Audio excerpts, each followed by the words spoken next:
ప్రణయ్ కరెక్ట్గా లేడమ్మా. ముందులో నాతో మంచిగా ఉండట్లేదు. అగో ఎందుకు అనుమానిస్తుండమ్మా. పిచ్చి పిచ్చిగా మాట్లాడుతుండు, పిచ్చి పిచ్చిగా చేస్తుండు.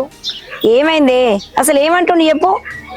నాకు బావకు ఏదో అక్రమ సంబంధం ఉందంటుండమ్మా. నేను అక్క వాళ్ళ ఇంటికి పోవద్దంట. మీ అక్క వాళ్ళ ఇంటికి వెళ్ళినప్పుడు మీ బావతో ఎవరు లేనప్పుడు నువ్వేమో చేస్తావు అంటుండని పిచ్చి పిచ్చిగా మాట్లాడుతుండమ్మా. అయ్యో దేవుడా, దరిద్రుడు గంత మాట అన్నాడానే? వానికేం పుట్టింది? అయినా బిడ్డ ఏదో కోపంలో అన్నాడు కావచ్చు. నిన్ను ప్రేమిస్తుండు కదనే, తన జాగ్రత్త కోసం అట్లా చెప్పిండేమో. అంత మాత్రాన కోపడతావా? అట్లన్నా నేనేమనకపోయానమ్మా. కానీ నన్ను రప్పించుకోవడానికే బావా అక్క కాలు చేతులు పడిపోయేలా చేసినని అన్నాడమ్మా. అమ్మ దరిద్రుడు, అంత నీచంగా మాట్లాడిండానే. సరే, నువ్వు వాని గురించి ఏం ఆలోచించకు. వాని సంగతి నేను చూసుకుంటా గానీ నువ్వు అక్క దగ్గరికి పో బిడ్డ. తొందరగా అక్క నీ కోసం చూస్తుంది కావచ్చు. సరేనా?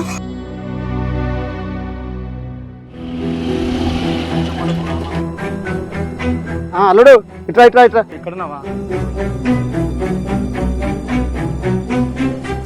ఏమైంది మామ? ఎందుకంత అర్జెంట్గా ఫోన్ చేసినా మనం? కాదురా అల్లుడు, అసలు నువ్వు ఏం చేస్తున్నావు నీకు అర్థం అవుతుందా? ఏమైంది మామ? దేని గురించి మాట్లాడుతున్నావు? ఇంకా దేని గురించి అంటాను ఏందిరా? ప్రియ గురించి. ఈ విషయం ఊరంతా చెప్పుకొని తిరుగుతున్నావు ఏంది? ఇప్పుడు ఏమైందని మామ అంత టెన్షన్ పడుతున్నావు? అరే టెన్షన్ అంటే ఏందిరా, మన ప్లాను ప్రణయంగా తెలిసిందిరా. నేనే చెప్పినా? నువ్వు చెప్పినావా? నువ్వెందుకు చెప్పినావురా? వాడు ఊరంతా చెప్పుకొని తిరిగి ఆఖరి నాకు కూడా చెప్పిండ్రా వాడు. అసలు ఎందుకు చెప్పినవరా వాడికి? ఏం లేదు మామ, నేను ఇప్పుడు లయని పెళ్లి చేసుకోవాలంటే లయ ప్రణయ్ కానీ దూరం కావాలి. ప్రణయ్ కానీ దూరం కావాలంటే నా మీద భయం పెరగాలి. అందుకే నిజం చెప్పేసిన. ఓహో, వాడు అందుకేనా అందరికి చెప్పి తిరుగుతుండు? మరి వాడు అందరికి చెప్తే నీ పరిస్థితి ఏందిరా? చెప్పని చెప్పినా మా అత్తమ్మ చెప్తాడు, మా అత్తమ్మ నమ్మది. నా భార్య చెప్తాడు, మా భార్య నమ్మినా ఏం చేయలేని పరిస్థితి. ఇంకోరు చెప్తారు మామ, లయకి చెప్తాడు. లయ చెప్పినా నమ్మకపోగా వీళ్ళిద్దరు దూరం అవుతారు. నాకు కావాల్సింది అదే కదా. ఎవ్వరు నమ్మరు అమ్మ, ఎందుకంటే నేను మంచితనం అనే ముసుగులో నటిస్తున్నా మామా. అమ్మయ్య, నువ్వు చెప్పిన తర్వాత నాకు కొంచెం ధైర్యం వచ్చిందిరా. సరే కానీ మన ప్లాన్ ఎంతవరకు వచ్చిందిరా? 10-15 రోజుల ఖచ్చితంగా లయని పెళ్లి చేసుకోబోతున్నాను. అవునా? అంటే లయన్ పెళ్లి చేసుకున్న తర్వాత నీకు 50 లక్షలు వస్తే నాకు 10 లక్షలు నాయే కదరా? ఖచ్చితంగా నీయే మామ. నువ్వు టెన్షన్ పడి నన్ను టెన్షన్ పెట్టకు. టెన్షన్ పెడితే 10 లక్షలు కాదు కదా, 10 రూపాయలు కూడా ఇయ్య.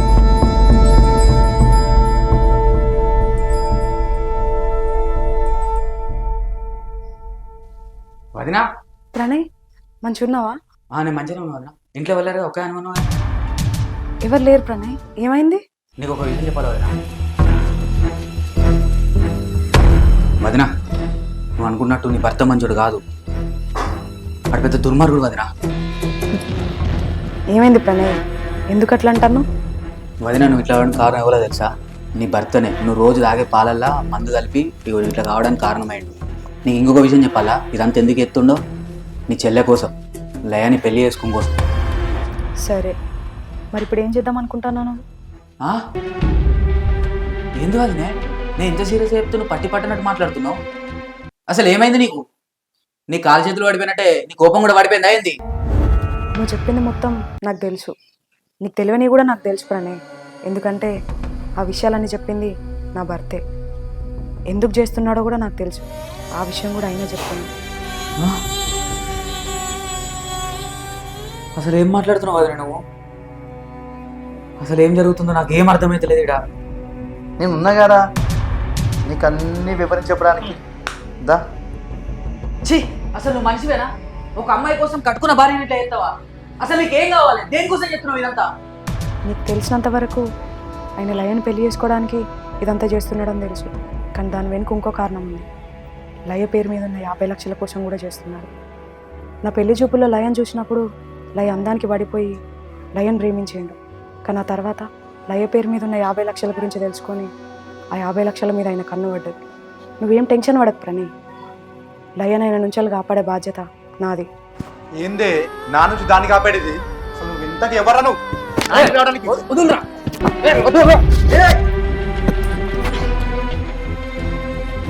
నువ్వు ఎత్తావా? నేను అంటే ఏంటో చూపెడతా నీకు. నువ్వెందుకు పెట్టేది?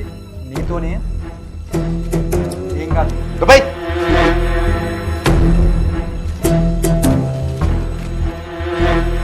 ఏంటి నా నుంచి దాన్ని కాపాడేది? ఒక్కడు గుర్తుపెట్టుకో, లైన్ నేను తప్ప వేరేడు పెళ్లి చేసుకుంటే వాడిని చంపుతా, నిన్ను చంపుతా.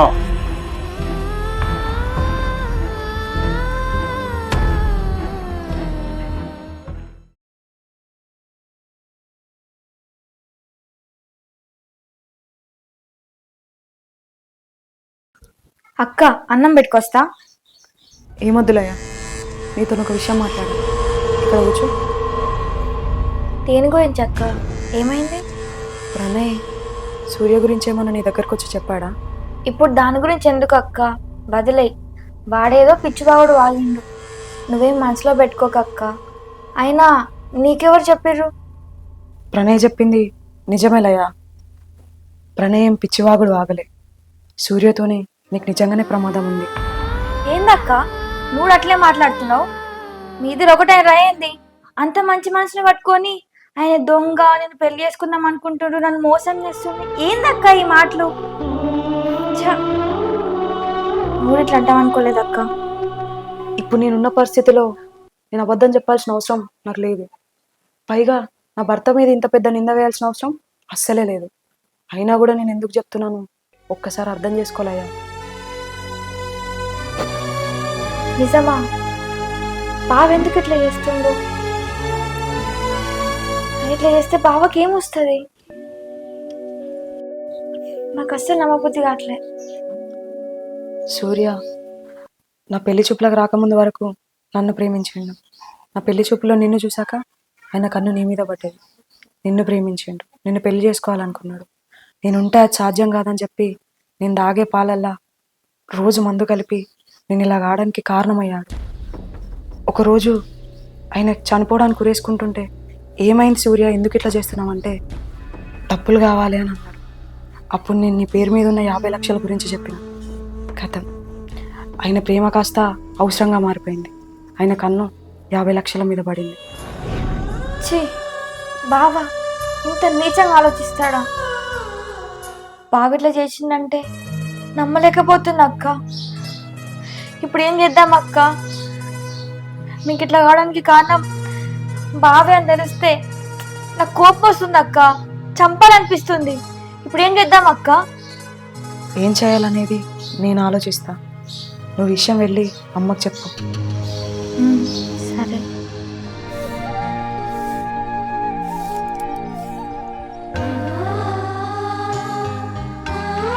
అమ్మా, అమ్మా, ఏంటిదే? నీకు విషయం చెప్పాలమ్మా. ఏంటిది చెప్పు. ఫస్ట్ ఇది పక్కనే పెట్టు. ఇట్రా రా. అరే ఏమైందే? ఫస్ట్ నువ్వు కూర్చొని కూడా ఏంటి చెప్పు. మోకం? ఏంటిదే? ఏంటి చెప్పిగా. ఆ రోజు ప్రణయ్ నాకు బావ గురించి చెప్పిన అన్ని నిజమే అమ్మా. ఏంది అది? ఏం నిజం? నన్ను పెళ్లి చేసుకోవాలని, నేను దక్కడం కోసం అక్కన అట్లా చేసిందని చెప్పిన అన్ని నిజమే అమ్మా. అదేందే? ఆ రోజు అబద్ధమని నువ్వే చెప్పినావు, ఇవాళ నిజమని నువ్వే చెప్తున్నావు. ఏది నమ్ము అంటవే నన్ను? నన్ను ప్రతిసారి ప్రణయ్ అనుమానించేవాడమ్మా. అలానే బావ గురించి చెప్తే కూడా అనుమానం అనే అనుకున్నా. కానీ ఈరోజు చెప్పింది మాత్రం అక్కే. అక్కడ నమ్మాలి కదా. అదేందే? అక్క చెప్పిందా? అక్కేం చెప్పింది అసలు? అక్కేం చెప్పిందంటే, అమ్మో అమ్మో అమ్మో, దరిద్రుడు ఇంత పని చేసిండా? వాడు ఎంతో మంచోడు గొప్పోడు అనుకున్నాం కదనే. వాడిని నమ్మి అక్కనిచ్చి పెళ్లి చేసినాము. వాడు నిన్ను చెల్లె లెక్క చూస్తుండని నీ పెళ్లి కూడా చేస్తాడని అనుకున్నా. అమ్మో ఇంత దరిద్రుడు అని అనుకోలేదే. లయ, మనం తొందరగా ఇక్కడి నుంచి పోయి అక్కని తీసుకొద్దాం పావే. అది అక్కడనే ఉంటే ఇంకెంత ప్రమాదమో దానికి.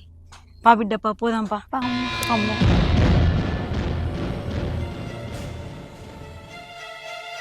నువ్వు వాడిని ఇష్టపడ్డవనే ఇచ్చి పెళ్లి చేసిన. ఇప్పుడు వాని కన్ను నా చిన్న బిడ్డ మీద పడింది. వాడు ఇట్లాంటి అని తెలియక ఇంత మోసపోయినాం మనం. నువ్వేం బాధపడకు బిడ్డ. అసలు నువ్వు ఇట్లా కావడానికి కారణం కూడా వాడే అని తెలిసి నాకు ఇంకా కోపం వస్తుంది. అయినా కూడా నువ్వేం బాధపడకు. వానికి విడాకులు ఇప్పించి నేను ఇంటికి తీసుకెళ్తా. నిన్ను జీవితాంతమైన నేను జాగ్రత్త బిడ్డ. కానీ వాడు వద్దే మనకి. అట్లాంటోడని తెలిసినప్పటి నుంచి భయం అవుతుంది. నువ్వు అనుకున్నది తప్పమ్మా. మనం ఆయన నుంచి ఎంత దూరం పోయినా ఆయన మమ్మల్ని వదిలేయడు. మనం దీని నుంచి వెళ్ళి శాశ్వత పరిష్కారం తీసుకోవాలి. మరి ఇప్పుడు ఏం చేద్దామంటవే? అత్తమ్మా ఎప్పుడు వచ్చారు? కాలేజీ పోలే ప్రియ అన్న తిన్నావా? ఏమైందత్తమ్మా ఎవరు మాట్లాడతారు? ఏం మాట్లాడమంటావు? ఏం మాట్లాడమంటావు?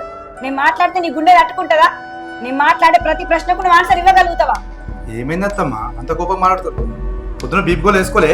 కోపంగా మాట్లాడు కాదు, నా బిడ్డను ఇక్కడ నుంచి తీసుకెళ్తున్నా. నీ గురించి మొత్తం నా బిడ్డ చెప్పింది. అదే కాదు, నా కూతురు మీద కూడా నువ్వు కన్నేసినావని చెప్పింది. అందుకే వీళ్ళిద్దరిని ఇక్కడ నుండి తీసుకొని వెళ్ళిపోతున్నా. అయ్యో ప్రియా, అందరు చెప్పినావా? నువ్వు చెప్పుడు గొప్ప కాదు, అందరు నమ్మేటి చెప్పినాడు, అది గొప్ప.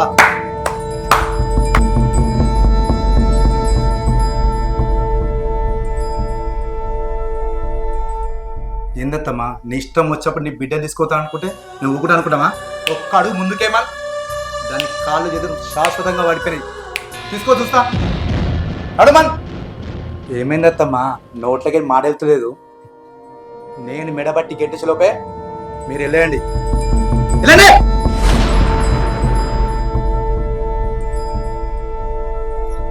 అమ్మా,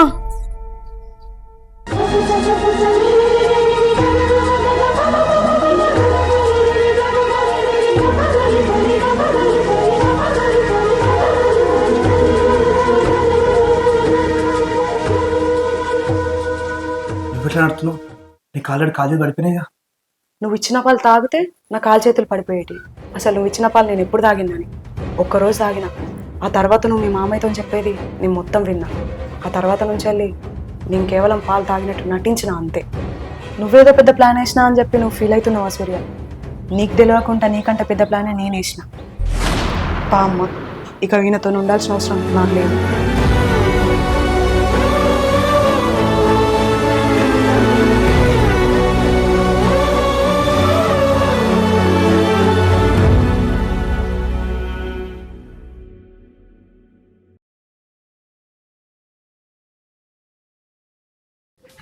ఈ అల్లుడు మళ్ళీ ఏం పెంట పెట్టిండు, మళ్ళీ ఏం చేసిండు, ఇక పోతే వెళ్తుంది. వీడు ఎక్కడున్నాడు. అల్లుడు సార్ నాగుండు. అల్లుడు ఏమైంది? ఫోన్ చేస్తాను. ఇంకా పైసలు అడేనియా? 10 లక్షలు. అరే నేను కవర్ అన్న పట్టుకొచ్చుకుంటూ కవర్ మర్చిపోయినా. ఏమైంది అల్లుడు? నువ్వు 3 మనుషులకే వస్తున్నావు, ఏమైంది చెప్పు. ప్లాన్ మొత్తం నాశనమైంది మామ. నాశనమైందా? పైసలు కాలిపోయినాయా? ఏమైనా పడిపోయినాయా? పైసలు రావా మామ మనకు? పైసలు రావా అంటే ఆ 10 లక్షలు గోవిందేనా? ఎవరు అల్లుడు? నిదానంగా చెప్తానేందిరా ఇది? అసలు ఏమైంది చెప్పు మామ. ఇన్ని రోజులు మన ప్లాన్లో వాళ్ళు ఉన్నారనుకున్నా మామ. నా పెళ్ళాం ప్లాన్లో మనం ఇరుక్కున్నాం మామ. నా పిల్లం నన్ను విడిచిపెట్టిపోయింది మామ. ప్రియ మొత్తం తెలిసిపోయింది. నా చేతిలో ఏం లేదు మామ. అల్లుడు తెలుసో తెలియక తప్పు జరిగిపోయింది. మంచి చెడు ఏదో జరిగిపోయింది. ఏదో దుర్బుద్ధితోని ఇదంతా జరిగింది. ఇవన్నీ వదిలేయి, మనిషిగా మారి నీ భార్యతో కాపురం చేసుకో. మనిషిగా మారు. ఇవన్నీ అవసరం లేదు నీకు. దీంతో నాకేం సంబంధం లేదు, నన్ను వదిలేయి.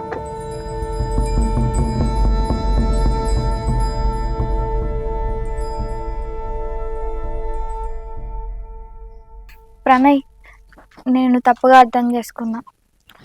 మా బావ గురించి చెప్పినప్పుడు నేను నమ్మలే.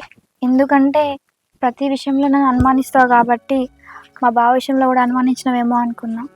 కానీ అది అనుమానం కాదు, నిజమని మా అక్క చెప్పినాకే తెలిసింది. I'm sorry. అయ్యో సారీ ఎందుకు లేయా?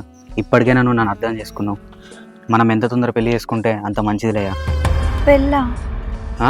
ఏమైంది లేయా? పెళ్ళి అనగానే అంటావు. అది కాదు ప్రణయ్, ఇప్పుడేమో బావాలంటే వాడని చెప్పి పెళ్ళి చేసుకోవడం కరెక్ట్ కాదు. ఆగినదో ఆగినాం, ఇంకో 2 years ఆగి స్టడీ కంప్లీట్ అయినాక జాబ్ తెచ్చుకున్నాక పెళ్లి చేసుకుందాం. అరే అట్లెందుకు అంటావులయ్యా? పెళ్ళైనాక కూడా చదువుకోవచ్చు కదా. మనం ఇట్లనే లేట్ చేసుకుంటూ పోయినాం అనుకో, ఇవాళ మీ బావ వచ్చిండు, రేపు ఇంకొకటి వస్తాడు, ఎల్లుండి ఇంకొకటి వస్తాడు. అప్పుడు మన పరిస్థితి ఏం కావాలి? క్షణం తలుసుకుంటే నాకు భయం అవుతుంది అయ్యా, మనం ఎక్కడ విడిపోతాం అని. ప్లీజ్ మనం పెళ్లి చేసుకుందాం కదా.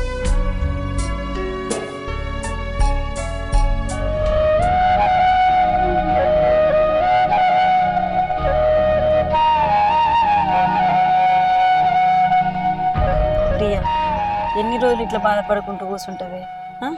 నువ్వు సరే అంటే విడాకులకు అప్లై చేద్దాం బిడ్డ. ఏమంటావు? నువ్వు ఇంకేం చెప్తలేవు అసలు. ఏం చెప్పాలమ్మా, ఏం చెప్పాలి? వాడిని ఎంతగానం ప్రేమించిన, మీరెవరు ఒప్పుకోకపోయినా కూడా మీ అందరినీ ధైర్యం చేసి మరి ఒప్పించిన. పెళ్ళైనాక ఎంత సంతోషంగా ఉందాం అనుకున్నా తెలుసా? వాడు ఇట్లాంటోడు కాదమ్మా, నన్ను మస్తు గొప్పగా ప్రేమించేయండి. వానికి అసలు ఈ దురుద్దేశం ఎట్లా కలిగిందో ఏమో. నాకు ఇప్పుడు అనిపిస్తుంది, వీడిని పెళ్లి చేసుకోకుండా లైఫ్ లాంగ్ ప్రేమించినా అయిపోయేది. వీనికి అట్లాంటి ఆలోచన కలిగేది కాదేమో అని. అవునే లయ, మీ అక్క బాగా బాధపడుతుంది వచ్చు కదా. ఎంత కదన్నా ప్రేమించి పెళ్లి చేసుకుంది కదా, బాధ ఉంటుంది. మనమైతే ఇట్లా అస్సలు ఉండద్దు, మంచిగా ఉండాలి మనం. వదినా బాగున్నారా? అత్తమ్మ బాగున్నారా? మంచిగానే ఉన్నా. వదిన ఇంతకుముందు లయ చెప్పింది వచ్చేటప్పుడు నువ్వు బాధలున్నావు అని చెప్పి. ఇక బాధ అన్నప్పుడు ఉంటుంది వదిన, ఏదైనా ప్రేమించి పెళ్లి చేసుకున్నావు కదా, కానీ మనిషి మంచోడు కానప్పుడు ఏం చేస్తాం? ఏమంటారు అత్తమ్మ? నువ్వన్నది కూడా నిజమే అల్లుడు, కానీ ఏం చేస్తాం? నేను కూడా అదే చెప్తున్నా. సరే, మాది ఎప్పుడు ఉండేదే కానీ ఏమైంది అల్లుడు? మీ ఇంట్లో మాట్లాడినా అన్నావు కదా మీ విషయం, ఏమంటుండ్రు అమ్మ వాళ్ళు? మీ ఇద్దరికి తొందర పెళ్లి చేస్తే నాకు బాధ్యత తీరుతుంది. ఎందుకు తొందర పడుతున్నా అంటే, దీనికి పెళ్లి చేస్తే దాని భావ నుంచి దీనికి రక్షణ, అందుకని తొందర పడుతున్నా. ఏమంటావు అల్లుడు? అదే మాట్లాడదామని వచ్చాను అత్తమ్మ. మా ఇంట్లో పెళ్లి ఒప్పుకున్నారు. ఇంతకుముందు కూడా లయతో అదే మాట్లాడినా, కానీ లయ ఏమంటుందంటే ఒక 2 సంవత్సరాలు టైం అడిగింది. మా ఇంట్లోనేమో 2 నెలలనే పెళ్లి చేస్తా అంటారు. ఇప్పుడు మీరే ఎప్పుడు అత్తమ్మ, మరి ఎట్లా చేద్దాం? పిచ్చిదానా, ఎందుకే 2 సంవత్సరాలు ఆగుడు? ఇప్పటికే వాడు నీ మీద కన్నేసిండని భయం అవుతుంది, మళ్ళీ 2 సంవత్సరాలు ఆగమని ఎందుకు చెప్తున్నవే? అల్లుడు, దాని మాటలు నువ్వేం పట్టించుకోకు. మీ అమ్మ వాళ్ళని రమ్మని మాట్లాడదాము, మీ పెళ్లి చేసేస్తే ఒక పని అయిపోతుంది. సరే అత్తమ్మ.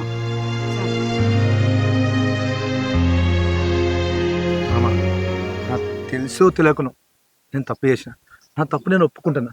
నువ్వు ఎలాగైనా నన్ను ఒప్పించి నువ్వే మాట్లాడాలి మామ. అల్లుడు, నీ తప్పు నువ్వు తెలుసుకున్నావు, ఎక్కువ టెన్షన్ పడవు. వాళ్ళతో మాట్లాడి నువ్వు ఒప్పిస్తా. నాకు పెళ్ళవడానికి మాట్లాడడానికి నువ్వే వచ్చావు, విడిపోయిన మమ్మల్ని కలపడానికి నువ్వే రావాలి మామ. తప్పకుండా వస్తా, వాళ్ళతో మాట్లాడతా, మీ ఇద్దరిని కలుపుతా, మీ కుటుంబాన్ని నిలబెడతా. నువ్వు టెన్షన్ పడకు, బాధపడకు. ఓకే అల్లుడు?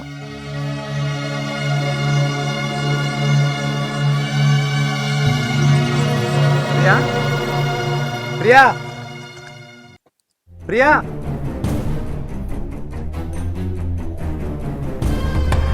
మళ్ళీ వచ్చినా? అరే మళ్ళీ ఎందుకు వచ్చినావు ఇక్కడికి నువ్వు? మళ్ళీ ముఖం పెట్టుకుని వచ్చినావు ఇక్కడ నువ్వు? మళ్ళీ ఎందుకు వచ్చింది వీడు? అత్తమ్మ, వీడు మళ్ళీ ఏ ముఖం పెట్టుకుని వచ్చింది వీడు? అవురా, మళ్ళీ ఎందుకు వచ్చినవరా నువ్వు? ఓ ఇడిగలే, ఓ అత్తమ్మ చెప్పడానికి పొమ్మని ఇడిగలే. అల్లుడు, ఒక్క నిమిషం నువ్వు. అక్కయ్య, తను చేసిన తప్పే నేను ఒప్పుకుంటున్నా. ఎందుకంటే ఇలా తన తప్పు తెలుసుకొని ఇలా తన భార్య దగ్గరికి వచ్చింది ఇలా. ఎందుకంటే భార్య భర్తలు ఉన్నప్పుడు ఎన్నో సమస్యలు వస్తాయి, ఎన్నో వస్తాయి. కానీ చిన్న చిన్న దానికోసం ఇంత దూరం తెచ్చుకోవడం కరెక్ట్ కాదు. కొంచెం మీరు అర్థం చేసుకుంటారు అక్క. దూరం మేము తీసుకొచ్చినామా? ఆడే దూరం తీసుకొచ్చిండా? తను ఏది చేసినా కానీ తన తప్పు తెలుసుకొని తన భార్య దగ్గరికి వచ్చిండు. వచ్చినప్పుడు మీరు కూడా అర్థం చేసుకొని సహకరించే. ప్రణయ్, నువ్వు ఆగు. తమ్ముడు, నువ్వన్నది కూడా కరెక్టే. కాకపోతే ఈ సమస్యకు పరిష్కారం నువ్వో నేనే చెప్తే వచ్చేది కాదు. పిల్లలకు పెళ్లి చేసే వరకే మన బాధ్యత.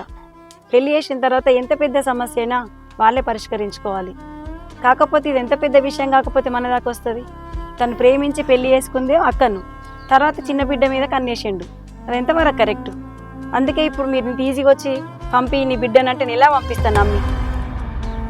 ఎలా నమ్మి పంపించాలి నేను? అందుకే అత్తయ్య, మీరు అన్నట్టు ఈ సమస్య నాదే, ఈ సమస్య నేనే పరిష్కరించుకుంటాను. ప్రియా, నా తప్పని ప్రియా, ఎప్పుడు ఇలాంటి పని చేయండి. నువ్వు లేకుండా నేను బతకను ప్రియా. ప్లీజ్ ప్రియా, నన్ను క్షమించు ప్రియా. నువ్వు నమ్మాలంటే నేను ఏం చేయాలి ప్రియా? చెప్పు ప్రియా, నువ్వేం చేయమంటే చేస్తా ప్రియా. ఏం చేస్తావు సూర్య నువ్వు నా కోసం? ఈ రోజు నువ్వు ఇచ్చిన పాలు నేను తాగలేదు, నువ్వు వేసిన ప్లాన్ వర్కౌట్ కాలేదు కాబట్టి నేను ఈ రోజు నిల్చున్నా. కాబట్టి నువ్వు నా దగ్గరకు వచ్చి సారీ చెప్తున్నావు. అదే ఒకవేళ నువ్వు ఇచ్చిన పాలు నేను తాగి నా కాలు చేతులు పడిపోయి ఉంటే ఆ రోజు కూడా వచ్చి ఇట్లనే సారీ చెప్తే నేను లేచి నిల్చుంటానా? ఏదైనా తప్పు చేయకముందు ఆలోచించాలి సూర్య. తప్పు చేసినాక ఎన్నిసార్లు సారీ చెప్పినా కూడా తప్పు ఒప్పు కాదు. ఏం చేయమంటే చేస్తా ప్రియా, నాకు క్షమించు ప్రియా.